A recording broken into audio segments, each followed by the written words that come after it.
the wrong side of the tracks. And take a look around. We're shaped by these ideas. These ideologies as well started to shape the stereotypes of the day. So in the past, First Nations women played one role. We had one view that began to be shaped over time. And it got to be worse and worse as time went on. And there was all kinds of language that was used to disempower First Nations women in particular, and disempower our men as well. And structures were created, institutions were created, and we began to oppress not only through ideology, but also through policy and administration. Through administration, we had the pass and permit system. At home, I have a copy of a pass that my great-grandfather had to use in order to leave the reserve to go sell grain. Okay? We have a copy of the permit. So the permit that allowed him to sell the grain. I actually have copies of these documents. And for my family members, they're a really important reminder of how far we've come and how not so far we've come too. Both of those documents were dated in the late 40s. During my dad's lifetime. My parents and my grandparents had to go through residential schools. How many of you are familiar with residential schooling? I really want to see this because I just find this part really fascinating. Can I get a comment, Mr. Burns? The residential schools really, once again, based on that ideology that shifted to diminish the power of First Nations women, the way you actually institutionalize that is take away their right to parent. So by removing children and taking them into the residential school, you reinforce that idea that First Nations women are not good parents and that they are devalued. And that the parenting structure of First Nations people is wrong, inherently wrong.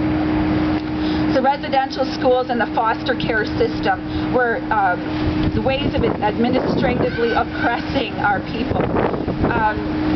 I want to go back to ideology again for a moment, because how many of you know people whose names had to change in order to create a greater level of comfort for those families in this new land? So you too have this legacy, this shared legacy of having to change your name because of the ideology which oppresses.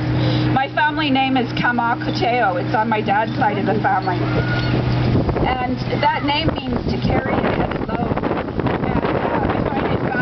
That it keeps coming up for me again and again, because I find that's what this work feels like. This work feels like sometimes. We oppress through ideology and we oppress through administration, but we also oppress through legislation. And the Indian Act, the head tax, the internment camps, the way that Black Oklahomans who were coming here to migrate into Saskatchewan and Alberta, the ideology of the day was it was too cold here for their physiology. So the ideology then informed both administration, the people at the border crossing informed the Blacks from Oklahoma that they should probably turn around and go back south where it was warmer for them. So then it was actualized into legislation, and there were a number of different kinds of acts that were put in place to limit Black migration into Canada. We hear about the internment camps that were here. We've heard about the head tax and how it's affected some of the other immigrant populations here. And we know too that Irish immigrants in Canada were also adversely affected by ideology, administration, and also legislation. And so these three work together and are enforced by the power base of the politicians and the church and the justice system. These three work together to oppress generally within the population. And we've inherited this very complicated legacy that still informs some of the inheritance that we've got. So for some of our families, we may have relatives who, out of shame, deny their ancestry. They do it because they change their names. They do it when they try to pass as mainstream Canadians.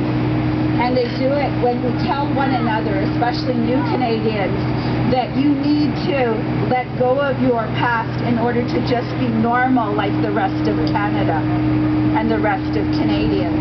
Sound familiar? It's really unfortunate that in this day and age, as I meet new Canadians who are moving here, how often many of them tell me, I was afraid of your people. Because other Canadians, those closer to Norm, have taken the opportunity to tell them that racist ideology about First Nations and Métis people here. And so we're actually replicating these types of ingrained racism again and again and again. And we're telling and making fearful new Canadians when we could be actually aligning with one another in a much more powerful way.